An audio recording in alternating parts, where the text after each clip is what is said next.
Peter Xiberras is a relative newcomer to Top Fuel, but he's made a hell of a splash. Very competitive very quickly, and these days is right up amongst the fastest of the lot, even set top speed at the last round of the 400 Thunder Championship at Sydney.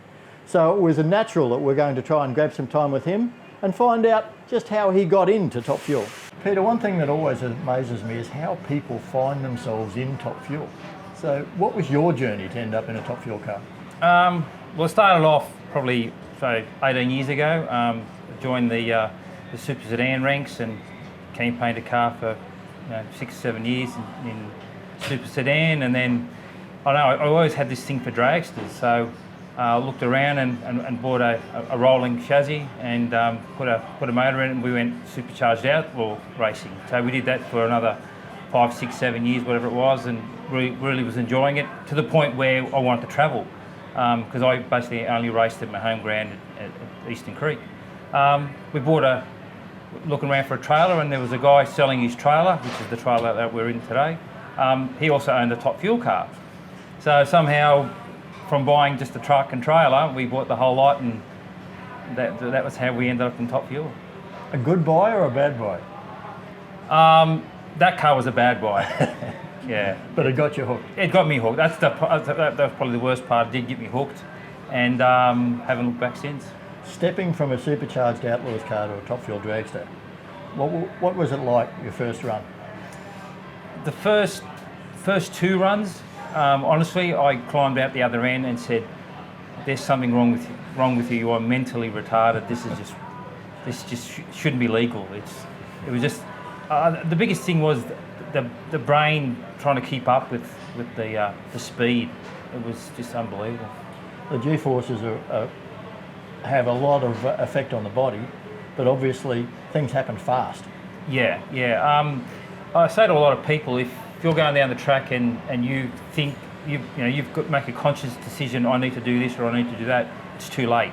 I don't know how you train for it or how you do it, but you unconsciously make decisions and corrections along the way before the brain can actually register it. That's how quick it happens. On a 300 metre pass these days, you're doing that in less than 4 seconds. But if I ask you to describe what happened on a run, it'll take you probably 60 seconds to tell me. Yeah. So, just often you'll finish the run, you'll get out, you're on the return road back, and your brain is still processing and still thinking, and then you remember, oh yeah, I did this or I did that. Yeah, it crams it in so hard that it takes a while to unravel it sometimes. So you've been through, you've progressed through a couple of cars, and now this latest chassis you've got. Pretty happy with that one? Love it. It's far by a country mile the best car I've ever driven. It's comfortable, which was a big thing for me. I physically fit in the car really nice. I think the fact that I'm comfortable, I feel confident. I don't know what it is about this car. I feel really confident in the car. It's just smooth as like. Maybe we just had some lucky runs in Sydney, but the car is just silk smooth. It's beautiful. Yeah. Well, it was the fastest car in Sydney. You set the top speed of the event, and you were certainly competitive all the way through. You've been to a couple of finals. You itching for that breakthrough win? Oh, look, I'd probably give anything to go to that next one, but I'm sure it'll come. I'm sure. Look, it's disheartening that a lot of them have been just silly mistakes along the way, but it's all learning, it's all apprenticeship, it's all getting there. I'm sure once we get there, then the monkey will sort of lift off a little bit, and hopefully we'll string together a few more. It's an enormous effort to get a car to the racetrack, isn't it? With the terms of personnel, the amount of work, the amount of equipment. We can see 3 superchargers lined up on the bench behind you. Yeah. For Premier Hire team, what goes into preparation for a weekend like this in Willowbank? It's massive. I got told many years ago that if you want to win on the track, 90% of what you do has to be done in the workshop, and it's true. This is just a full-time job for Tim.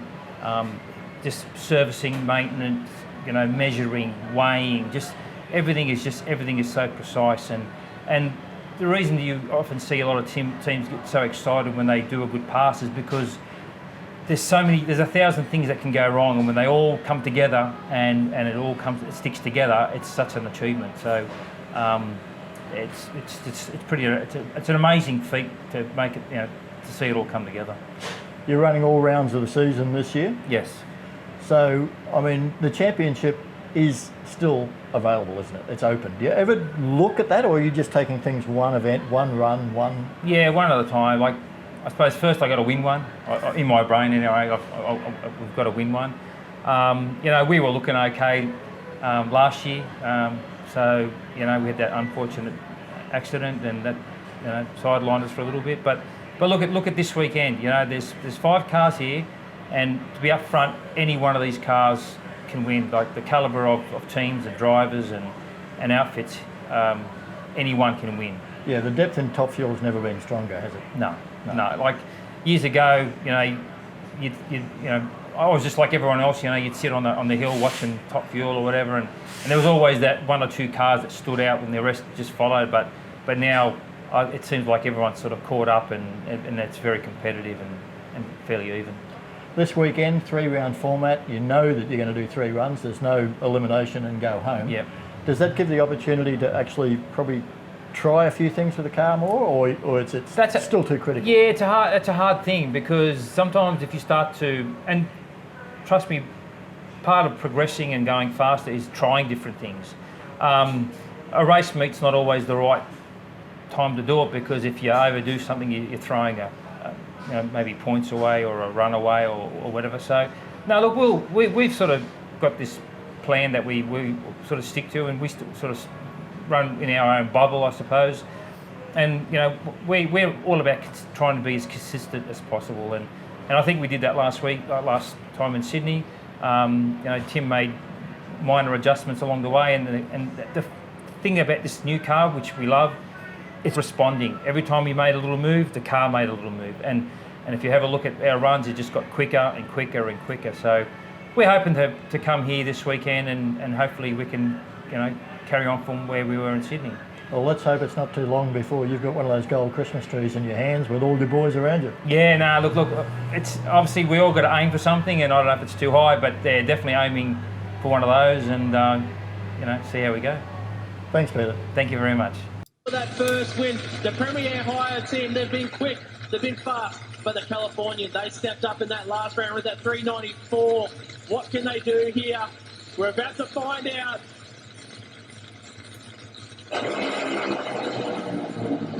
Oh, shot there, Ashley Sanford, the candles are out, Xiberras gets it! Peter Xiberras was left on the line, but guess what? The Premier Hire team, they gave him the power to run a 394, 310 mile an hour. That's up near 500 Ks.